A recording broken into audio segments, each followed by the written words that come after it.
Hey, welcome back to my page. If this is your first time here with us, welcome.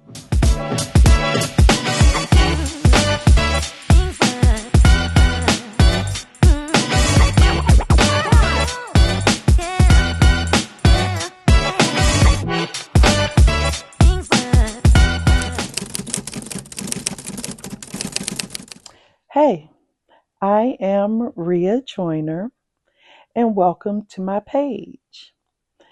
I wanted to hop on to share some information. So, I was recently diagnosed. Let me back up. So, I have mentioned previously that I am an entrepreneur. I've been in business now for 27 years. So if you're looking for a good accountant or tax professional or tax planning services to save tens of thousands of dollars in taxes, give us a call. Look for the link in the description below. But back to the story. So I work a lot.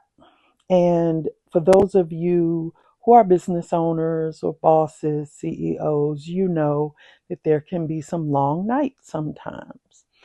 And there's also a certain level of stress and responsibility that comes with having a team of people that work with you and making sure that things operate in a professional manner, right? Putting together systems, dealing with attitudes, all this kind of stuff. So it comes with a lot of stress. So recently, I have been having headaches and some other symptoms that were not normal for me. And I'm one of those people that when I start noticing symptoms that are not normal, I like to get it checked out immediately. I'm not going to wait a long time for, things to get worse or anything like that. I'm going to go to an emergency room, go to the doctor, get it checked out, get some tests done so that we can figure out what the issue is, right? So there are times when I tend to to, I'll go sometimes and I'm like, okay, am I, is this something that I really need to go about? Or is this something I could just take some medication for or something over the counter, right? So this particular day, I was having some symptoms besides the headache. So the first thing I did was check my blood pressure because I've noticed as I've gotten older, my blood pressure has risen some. So something I need to pay attention to. So let me stop saying so. I called my doctor to let her know what was going on, and she suggested that I go to the emergency room. So didn't I just say I was going to stop saying that? On the way to the emergency room, I prayed about it, and I'm like, Lord, if I hope I'm not being a hypochondriac, and if there is something really wrong, please let them find it, right? By the time I got to the emergency room, I was losing feeling in my right side, my right arm. And they said that when I walked in, my eye was droopy. And so they immediately thought that I was having a stroke. The emergency protocol, they did a bunch of tests and blood work and more tests. And they determined that I had not had a stroke. However, they found a brain aneurysm. Now, let me tell you how they told me about this, right? So, I'm in the emergency room. I've been there. Hmm, I've been there a long time, right?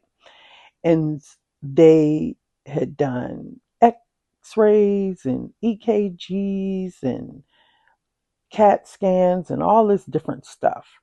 And they were, they told me they got a room. They were admitting me to observe, do some observations and watch some things or whatever. And so the room was ready, but they were waiting on me to get an MRI. They did not take me up to the room at that point. They were going to do it after the MRI.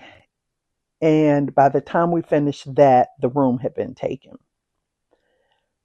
I stayed in the emergency room overnight. The next day, I was super uncomfortable. If you've ever been in an emergency room bed, you know how uncomfortable they are. And I was asked by the doctor when she came in to talk to me if I wanted to go home. And of course I said yes. If everything's okay, yes, I want to go home. And so now, mind you, just 5 minutes before, the nurse said they had another room and they were moving me upstairs. So the doctor comes in and she's like, okay, well, I'll start your discharge papers and you can follow up about the aneurysm with, and you make an appointment with the neuro doctor or whatever. I don't even remember what she said. And I'm like, hold up, back up. The what? And she's like, no one's come in to talk to you about the aneurysm? And I'm like, no, ma'am. Nobody has said anything about an aneurysm. So she walks out the room. She said, give me a minute. She walks out the room, comes back, and lets me know that the surgical department will be in to talk to me about it. As you can imagine, at that moment, all types of things were running through my head because the only thing I really know about aneurysms is they burst and you die. I've had family members that have, well, not close family members, but like cousins and things like that, that have had aneurysms. There's, one of my cousin's spouses died from a brain aneurysm. My girlfriend's sister-in-law passed away from a burst brain aneurysm. So that's all I knew. Like at that moment, I had not known anyone that had one and lived. So I immediately started praying, right? And they did move me up to the room. And eventually the surgical team came in to talk to me. And they explained that I had an aneurysm at the base of my brain. It was not considered emergent because of the size of it. So at this moment, they didn't really need to intervene. So they had time to put together a plan. Now, keep in mind that even though they said it wasn't emergent, it could still burst at any time. But we're not going to speak that into existence, right? So the surgical team talked to me and said that they wanted me to schedule an appointment to come in and talk to the surgeon, that they would perform some tests and determine the best route to handle my particular situation. I was discharged from the hospital then. Now, over the next day or two, maybe longer, there were some emotional moments where I was scared of what might happen, and being self-employed, worried about my business and things being done, worried about my family and, taking care of my household as a single mom. And at the time that I found out, my youngest son was just a couple of weeks away from graduating from high school. So I was concerned about talking to him about it, him and his older brother. And so there was a lot going on. And I really didn't want to keep talking about it at that point over and over again because it made me emotional. I'm an emotional person. Just so y'all know, I'm telling you now, be prepared as you continue watching on a weekly basis. You will learn as we talk that I can be a crybaby sometimes. And I feel like that's okay because I don't want to keep emotions in. I don't want to. It's funny because my entire life I've always said that I'm a talker, obviously, and I don't like holding things in because I always thought that when you hold things in, it creates ulcers and cancers and things inside of you. So I let it out, right? I talk about everything. And I don't pretend to know everything. Like I'm not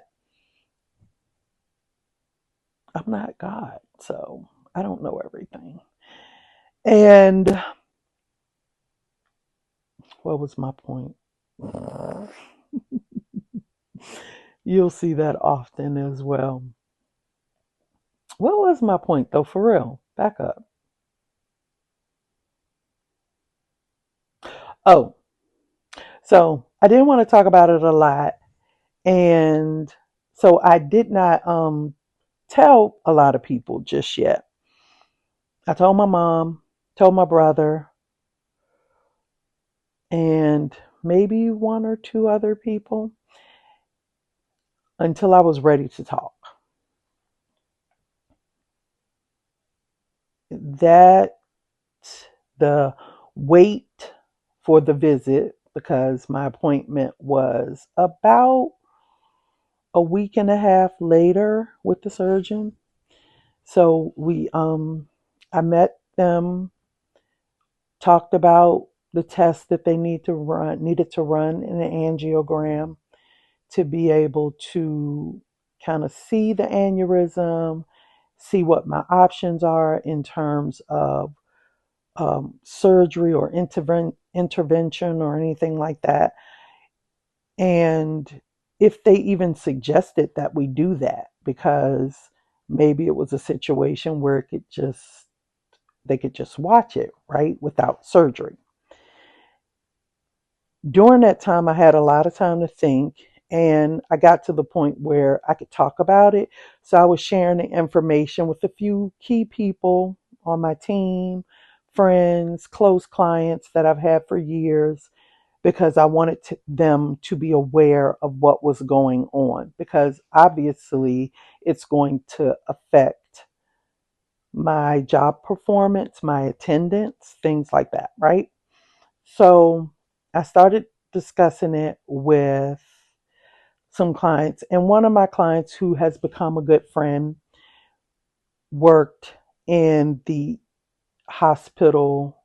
Actually, I had a client, I had a family member, a couple of family members that work in the medical field, and they each gave me their perspective of, you know, situations that they've seen where people have lived through with them, people have lived after they burst, all types of stuff. So mind you, I after praying about it, I really felt that I felt blessed that it was found.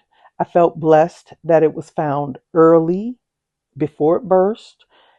Um, and I felt that whatever procedure we go through to handle it, it will work, it will be gone, and life will go on, right? So, with that being said, I wasn't super worried about it anymore. There were just other factors that were on my mind, as I've mentioned, or as I just mentioned earlier. So by the time I got to the appointment to discuss everything, I'd already made the decision if surgery was an option or there was an option that would remove it or get rid of it. I wanted to do that. I don't want to leave it in. I want it out. I want to be able to live my life. I want to be able to bungee jump if I want to. I don't think I want to anymore. I used to want to when I was younger, but I don't think I want to anymore. But my point is, I want to be able to live my life. I want to be able to do the things that I want to do.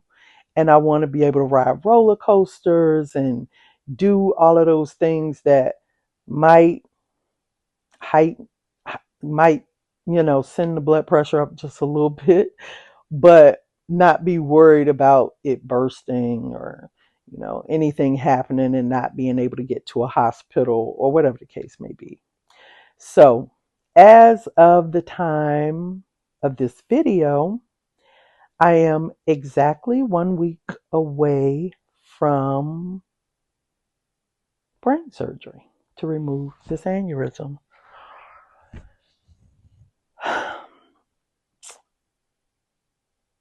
I don't know if any of you have ever been through anything like this, or if you have close family members that have been through this. So I'm not really sure what to expect, right? But I have a family member who's been battling an illness, and I guess I will wait to discuss that in detail at a later date. But she's been a trooper. Actually, she's the same age as my oldest son. So she could be like a daughter of mine. I'm the oldest grandchild, and we'll get into all this on another video. But I'm the oldest grandchild. She's obviously very much younger than I am. 20 years younger than I am, actually. And she's been a trooper through her procedures and everything. And I found out today she finished chemo. And so I'm like, I can deal with this little bitty aneurysm. She's been, you know, really thugging it out. And I'm so happy that she's with us because it could have been worse. And, she still has a way to go in terms of dealing with it and making sure it doesn't come back and all that kind of stuff. But it made me think like this, what I'm going through is just a little thing, right? Um, just a little issue that I'll get through. So I do plan on kind of vlogging the experience. The I'm not sure how much I'll be able to record of the surgery, not the surgery itself, but of, prep and recovery and all that kind of stuff. But I'll do my best to share as much as I can. Yeah. So I look forward to years of us talking and sharing and us talking about that testimony of having the aneurysm and having the surgery and getting better and moving on with life. So I, over the, getting older, you realize how short life is really, and how holding on to some of the things that we hold on to, anger, grudges, whatever it is that we are, that keeps us from connecting with people that we love and that we should be connecting with and spending time with. Times like this make you understand the importance of letting some of that stuff go, letting it go, reconnecting, forgiving people, giving some grace, We want grace. We want to be forgiven when we go through things and do things that are not as, you know, like I used to be a different person, and I made a decision 20 years ago to be a better person. And not saying that I was ever a bad person, like I wasn't out here doing reckless stuff. Well, I did make a few bad decisions, but for the most part, I've always been a loving, generous, kind-hearted person, you know. So you want people to offer you grace and forgiveness and love and support. So you have to be willing to do that to other people, even people that may have hurt you. And it doesn't mean that you have to forget what they did, but you can still forgive them and move on. So, anyway, I'm going to stop talking your head off, if that's possible. And I will see you, I guess, sometime between now and the surgery date, maybe, or on the surgery date. So I guess I'll see you then and update you on the progress of everything that's going on. Good night.